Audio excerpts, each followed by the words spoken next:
عاملين ايه؟ معاكم عبد الرحمن هشام وحلقة جديدة. والنهاردة عايزين نتكلم شوية عن المانجمنت في متخيلتي. انا معايا MBA في المانجمنت، خريج تجارة كمبيوتر ساينس، اشتغلت بروجكت مانجر اغلب اوقاتي يعني.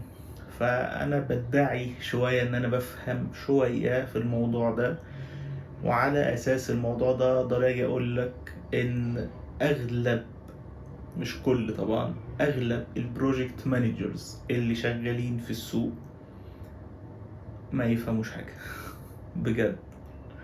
طبعا انا واحد منهم، عشان محدش يقول لي انت بتقول نفسك كذا. لا، انا واحد منهم، لان في غلطات كتير جدا بنقع فيها كبروجكت مانجرز.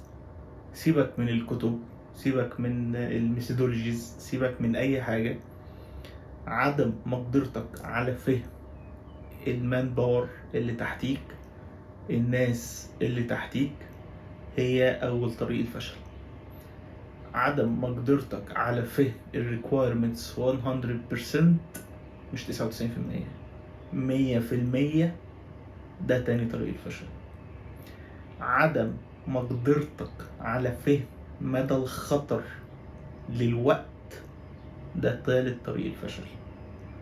وعدم مقدرتك على فهم إلى أي مدى إن أنت ممكن تريلوكيت الناس اللي تحتيك، ده رابع طريق الفشل.